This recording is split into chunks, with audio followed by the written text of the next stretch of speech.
Job 9-ാം അധ്യായം 1 മുതൽ 35 വരെയുള്ള വാക്യങ്ങൾ. ജോബ് പറഞ്ഞു, അതങ്ങനെ തന്നെ. ഒരുവന് ദൈവത്തിൻ്റെ മുമ്പിൽ എങ്ങനെ നീതിമാനാകാൻ കഴിയും? ഒരുവൻ അവിടുത്തോട് വാഗ്ദത്തം ഏർപ്പെട്ടാൽ 1000-ൽ 1 തവണ പോലും അവിടുത്തോട് ഉത്തരം പറയാൻ കഴിയുകയില്ല. അവിടുന്ന് ജ്ഞാനിയും ബലിഷ്ഠനുമാണ്. അവിടുത്തോട് എതിർത്ത് ആർക്ക് ജയിച്ചിട്ടുണ്ട്? അവിടുന്ന് പർവ്വതങ്ങളെ നീക്കിക്കളയുന്നു, തൻ്റെ കോപത്താൽ അവയെ മറച്ചു കളയുന്നു, എന്നാൽ അവ അതറിയുന്നില്ല. അവിടുന്ന് ഭൂമിയെ പ്രകമ്പനം കൊള്ളിക്കുന്നു, അതിൻ്റെ തൂണുകൾ വിറയ്ക്കുന്നു. അവിടുന്ന് സൂര്യനോട് കൽപ്പിക്കുന്നു, അത് ഉദിക്കുന്നില്ല. അവിടുന്ന് നക്ഷത്രങ്ങൾക്ക് മുദ്ര വയ്ക്കുന്നു. അവിടുന്ന് മാത്രമാണ് ആകാശത്തെ വിരിച്ചത്. അവിടുന്ന് സമുദ്രത്തിലെ തിരമാലകളെ ചവിട്ടി മെതിക്കുന്നു. സ്പർശമണ്ഡലം, മകയിരം, കാർത്തിക എന്നിവയും തെക്കേ നക്ഷത്രമണ്ഡലത്തെയും അവിടുന്ന് സൃഷ്ടിച്ചു. ദുർജയമായ മഹാകൃത്യങ്ങളും എണ്ണമറ്റ അത്ഭുതങ്ങളും അവിടുന്ന് പ്രവർത്തിക്കുന്നു. അവിടുന്ന് എന്നെ കടന്നു പോകുന്നു, ഞാൻ അവിടുത്തെ കാണുന്നില്ല. അവിടുന്ന് നടന്നു നീങ്ങുന്നു, ഞാൻ അവിടുത്തെ അറിയുന്നില്ല. അവിടുന്ന് പിടിച്ചെടുക്കുന്നു, തടയാൻ ആർക്ക് കഴിയും? എന്താണ് ഈ ചെയ്യുന്നതെന്ന് ആർക്ക് ചോദിക്കാൻ കഴിയും? ദൈവം തൻ്റെ കോപത്തെ പിൻവലിക്കുകയില്ല. രാഹാബിൻ്റെ സഹായകർ അവിടുത്തെ മുമ്പിൽ കുമ്പിടുന്നു. അപ്പോൾ അവിടുത്തോട് ഉത്തരം പറയാൻ എനിക്ക് എങ്ങനെ വാക്ക് കിട്ടും? ഞാൻ നീതിമാനായിരുന്നാലും അവിടുത്തോട് മറുപടി പറയാൻ എനിക്ക് കഴിയുകയില്ല. എന്നെ കുറ്റം വിധിക്കുന്ന അവിടുത്തെ കരുണയ്ക്ക് വേണ്ടി ഞാൻ യാചിക്കണം.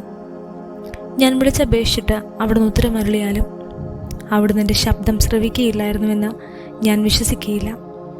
എന്തെന്നാൽ കൊടുങ്കാറ്റയച്ച് അവിടുന്ന് എന്നെ തകർക്കുന്നു, അകാരണമായി എന്നെ മുറിവുകൾ കൊണ്ട് വർദ്ധിപ്പിക്കുന്നു. ശ്വസിക്കാൻ പോലും അവിടുന്ന് എന്നെ അനുവദിക്കുന്നില്ല. തിക്താനുഭവങ്ങൾ കൊണ്ട് അവിടുന്ന് എന്നെ നിറയ്ക്കുന്നു. ഇതൊരു ബലപരീക്ഷണമാണെന്നെങ്കിൽ അവിടുന്ന് തന്നെ വിജയിക്കും. ഇത് നീതിയുടെ കാര്യമാണെങ്കിൽ എൻ്റെ ന്യായവാദം കേൾക്കാൻ ആർ അവിടുത്തെ വിളിച്ചു വരുത്തും? ഞാൻ നിഷ്കളങ്കനായിരുന്നാലും എൻ്റെ വാ തന്നെ എന്നെ കുറ്റം വിധിക്കും. ഞാൻ കുറ്റമറ്റവനാണെങ്കിലും അവിടുന്ന് എന്നെ കുറ്റക്കാരനായി തെളിയിക്കും. ഞാൻ നിഷ്കളങ്കനാണ്, ഞാൻ എന്നെ തന്നെ പരിഗണിക്കുന്നില്ല. ഞാൻ എൻ്റെ ജീവനെ വെറുക്കുന്നു, എല്ലാം ഒന്നുപോലെയാണ്. അതിനാൽ ഞാൻ പറയുന്നു, അവിടുന്ന് നിഷ്കളങ്കനെയും ദുഷ്ടനെയും ഒന്നുപോലെ നശിപ്പിക്കുന്നു. അനർത്ഥം അപ്രതീക്ഷിതമായ മരണത്തിന് കാരണമാകുമ്പോൾ അവിടുന്ന് നീതിമാനുണ്ടായ വിപത്തിൽ പരിഹസിച്ചിരിക്കുന്നു. ഭൂമി ദുഷ്ടൻ്റെ കൈകളിൽ ഏൽപ്പിക്കപ്പെട്ടിരിക്കുന്നു. ന്യായാധിപന്മാരുടെ മുഖം അവിടുന്ന് മൂടിക്കളയുന്നു. അവിടുന്നല്ലെങ്കിൽ മറ്റാരാണ് ഇത് ചെയ്തത്? എൻ്റെ ദിനങ്ങൾ ഓട്ടക്കാരനേക്കാൾ വേഗത്തിൽ പായുന്നു, അവ പറന്നു പോകുന്നു, ഒരു നന്മയും കാണുന്നില്ല. ഈറ്റ കൊണ്ടുള്ള ഓടിവള്ളം പോലെയും ഇരയെ റാഞ്ചുന്ന കഴുകിനെ പോലെയും അവ കടന്നു പോകുന്നു. പരാതി മറന്ന് വിഷാദഭാവം അകറ്റി പ്രസന്നതയോടെ ഇരിക്കുമെന്ന് ഞാൻ പറഞ്ഞാൽ അങ്ങനെ നിർദോഷനായി എണ്ണുകയില്ലെന്ന് അറിഞ്ഞ് ഞാൻ എൻ്റെ എല്ലാ ദുരിതങ്ങളെയും ഭയപ്പെടുന്നു. ഞാൻ കുറ്റക്കാരനായി വിധിക്കപ്പെടും. പിന്നെ എന്തിന് ഞാൻ നിഷ്ഫലമായി പ്രയത്നിക്കുന്നു? ഞാൻ മഞ്ഞുകൊണ്ട് എന്നെ കഴുകിയാലും എൻ്റെ കരങ്ങൾക്ക് ക്ഷാരശുദ്ധി വരുത്തിയാലും അങ്ങനെ ചെളിക്കുഴിയിൽ മുക്കും. എൻ്റെ വസ്ത്രങ്ങൾ പോലും എന്നെ വെറുക്കും. ഞാൻ അവിടുത്തോട് മറുപടി പറയേണ്ടതിനും ഒരുമിച്ച് ന്യായവിസ്താരത്തിന് വരുത്തുന്നതിനും അവിടുന്ന് എന്നെ പോലെ മനുഷ്യനല്ലല്ലോ. നമ്മൾ ഇരുവരെയും നിയന്ത്രിക്കാൻ കെൽപ്പുള്ള ഒരു മധ്യസ്ഥൻ നമുക്കില്ലല്ലോ. അവിടുന്ന് ശിക്ഷാദണ്ഡ് എന്നിൽ നിന്ന് നീക്കിക്കളയട്ടെ. അവിടത്തെക്കുറിച്ചുള്ള ഭീതി എന്നെ ഭയപ്പെടാതിരിക്കട്ടെ. അപ്പോൾ അവിടത്തെക്കുറിച്ചുള്ള ഭയം കൂടാതെ ഞാൻ സംസാരിക്കും. എന്നാൽ എൻ്റെ സ്ഥിതി അതല്ല.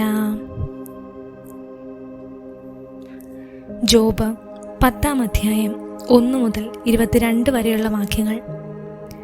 എൻ്റെ ജീവിതത്തെ ഞാൻ വെറുക്കുന്നു. എൻ്റെ പരാതികൾ ഞാൻ ഉച്ചത്തിൽ വിളിച്ചു പറയും. എൻ്റെ മനോവ്യഥയിൽ നിന്ന് ഞാൻ സംസാരിക്കും. എന്നെ കുറ്റം വിധിക്കരുതെന്നും എന്നെ എതിർക്കാൻ കാരണമെന്ന് അറിയിക്കണമെന്നും ഞാൻ ദൈവത്തോട് പറയും. അങ്ങയുടെ സൃഷ്ടികളെ പീഡിപ്പിക്കുന്നതും നിന്ദിക്കുന്നതും ദുഷ്ടൻ്റെ പദ്ധതികളെ അനുകൂലിക്കുന്നതും അങ്ങേക്ക് യോജിച്ചതാണോ? ഞാൻ നിഷ്കളങ്കനാണെന്നും അങ്ങയുടെ കരങ്ങളിൽ നിന്ന് എന്നെ രക്ഷിക്കാൻ ആരുമില്ലെന്നും അറിയുന്ന അങ്ങ് എൻ്റെ അനീതികളും പാപങ്ങളും അന്വേഷിച്ച് കണ്ടുപിടിക്കാൻ അങ്ങേക്ക് മനുഷ്യനേത്രങ്ങളാണോ ഉള്ളത്? മനുഷ്യൻ കാണുന്നത് പോലെയാണോ അങ്ങ് ദർശിക്കുന്നത്? അങ്ങയുടെ ദിനങ്ങളും വർഷങ്ങളും മനുഷ്യൻ്റേതുപോലെയാണോ? അങ്ങയുടെ കരങ്ങൾ എനിക്ക് രൂപം നൽകി എന്നെ സൃഷ്ടിച്ചു. എന്നാലിപ്പോൾ അങ്ങ് എനിക്കെതിരെ തിരിഞ്ഞ് എന്നെ നശിപ്പിക്കുന്നു. കളിമണ്ണ് കൊണ്ടാണ് അങ്ങ് എന്നെ സൃഷ്ടിച്ചതെന്ന് അനുസ്മരിക്കണമേ. പൊടിയിലേക്കെന്നതുപോലെ അങ്ങ് എന്നെ തിരിച്ചയക്കുമോ?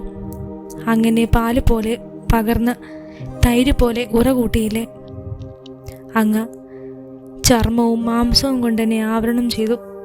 അസ്ഥിയും സ്നായുക്കളും കൊണ്ട് എന്നെ തുന്നിച്ചേർത്തു. അങ്ങനിൽ ജീവനും ഗാഢമായ സ്നേഹവും നിക്ഷേപിച്ചു. അങ്ങയുടെ പരിപാലന എൻ്റെ ആത്മാവിനെ സംരക്ഷിച്ചു. എന്നിട്ടും ഇവയെല്ലാം അങ്ങ് ഹൃദയത്തിൽ മറച്ചു വച്ചിരിക്കുന്നു. അങ്ങയുടെ ഉദ്ദേശം ഇതായിരുന്നുവെന്ന് ഞാൻ മനസ്സിലാക്കുന്നു. ഞാൻ പാപം ചെയ്താൽ അങ്ങ് എന്നെ ശ്രദ്ധിക്കുന്നു. എൻ്റെ അതിക്രമങ്ങൾക്ക് എന്നെ ശിക്ഷിക്കാതെ വിടുന്നുമില്ല. ഞാൻ ദുഷ്ടനാണെങ്കിൽ എനിക്ക് ദുരിതം. ഞാൻ നീതിമാനാണെങ്കിൽ എനിക്ക് ശിരസ് ഉയർത്താൻ സാധിക്കുന്നില്ല. അവമാന ബോധത്തോടെ ഞാൻ എൻ്റെ പീഡകളെ കാണുന്നു.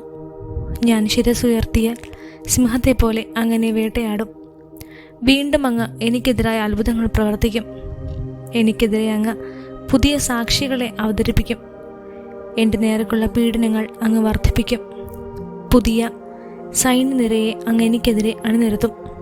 അമ്മയുടെ ഉദരത്തിൽ നിന്ന് എന്തിന് അങ്ങനെ പുറത്തു കൊണ്ടുവന്നു? ജന്മം ലഭിക്കാത്തവനെ പോലെ അമ്മയുടെ ഉദരത്തിൽ നിന്ന് എന്നെ ശവക്കുഴിയിലേക്ക് കൊണ്ടുപോയിരുന്നെങ്കിൽ, ആരും എന്നെ കാണുന്നതിന് മുൻപ് ഞാൻ മരിച്ചിരുന്നെങ്കിൽ. അന്ധകാരവൃതമായ സ്ഥലത്തേക്ക്